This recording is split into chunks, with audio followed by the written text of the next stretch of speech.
Russia has brought out some of its most powerful naval weapons in a massive Arctic exercise that could serve as a warning to NATO. President Vladimir Putin's Northern Fleet has unleashed a storm of cruise missiles during large-scale military drills in the Barents Sea.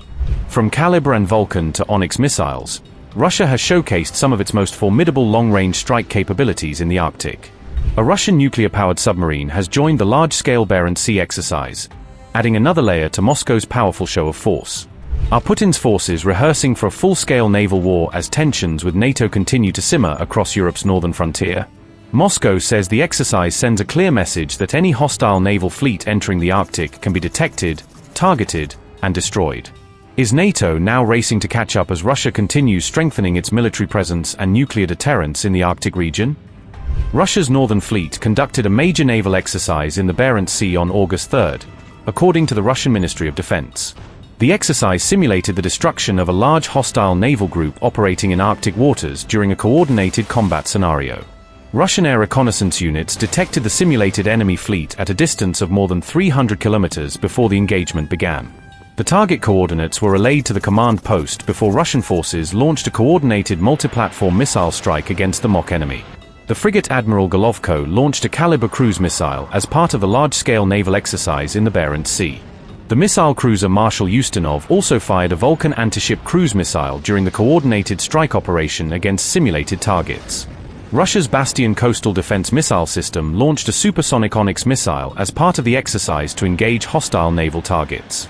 The nuclear-powered submarine Oral joined the operation by launching 3 Granit cruise missiles during the large-scale Arctic military drill. Russian warships, coastal missile units, and a nuclear-powered submarine carried out a coordinated strike against simulated enemy targets in a single operation. The Russian Ministry of Defense said all designated simulated enemy targets were successfully destroyed during the exercise. The drill was designed to test Russia's ability to coordinate sea-based, subsurface, and coastal missile strikes in a complex combat environment. The exercise comes as Moscow continues expanding and strengthening its military presence across the strategically important Arctic region. The Barents Sea remains one of the most critical operating areas for Russia's Northern Fleet and its nuclear deterrent strategy. The large-scale exercise highlighted President Putin's continued emphasis on long-range precision strikes against hostile naval forces. Moscow said its Arctic forces remain fully prepared to respond rapidly and decisively to any threat against Russia's northern frontier.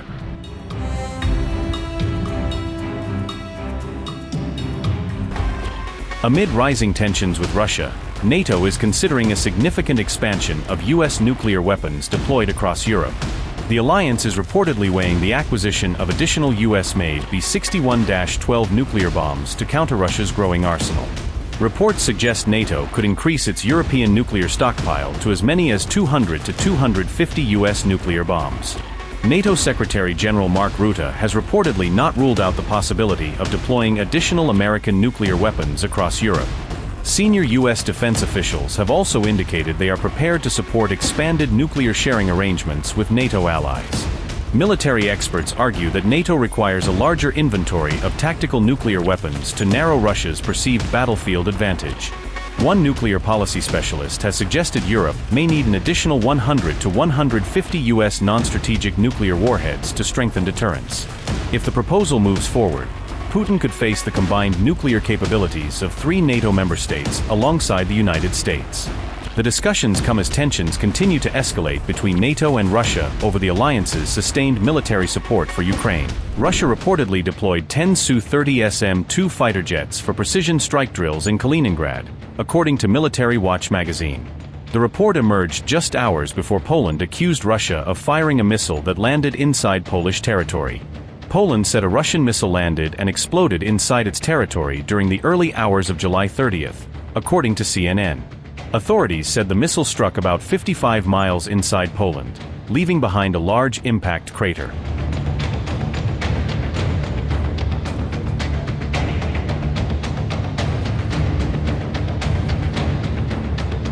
Russia's Baltic Fleet said the Su-30 SM-2 fighters rehearsed precision strikes against simulated enemy military targets during the exercise. The drills included attacks on command posts, fortified defensive positions and armored formations in a high-intensity combat scenario.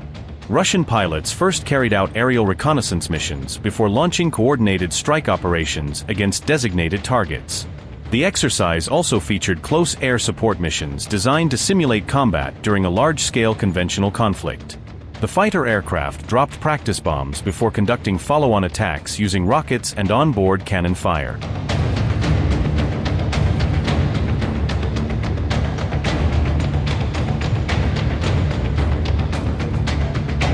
Kaliningrad remains one of Russia's most heavily militarized forward outposts, directly facing NATO territory in Europe.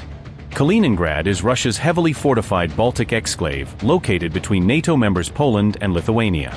Its location gives Russian forces rapid military access to Central and Northern Europe during a regional crisis. The enclave is protected by layered air defense systems designed to shield key military infrastructure and deployed forces.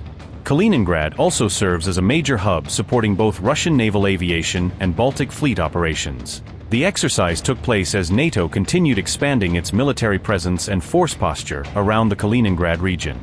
Meanwhile, the Su-30 SM-2 has become one of the Russian Navy's primary multi-role fighter platforms for strike operations. The Su-30 SM-2 is a twin-seat multi-role combat aircraft designed for both air superiority and precision strike missions. It is powered by AL-41F1S turbofan engines, providing improved performance and greater operational flexibility. The aircraft incorporates multiple technologies derived from Russia's more advanced Su-35 fighter program. Its upgraded systems enhance both air-to-air combat performance and long-range strike capabilities. The Su-30 SM-2 can carry a wide range of precision-guided bombs and advanced air-to-surface missile systems. The aircraft is also compatible with standoff cruise missiles for engaging targets from extended distances. It can deploy anti-ship weapons, giving it significant maritime strike capability during naval operations.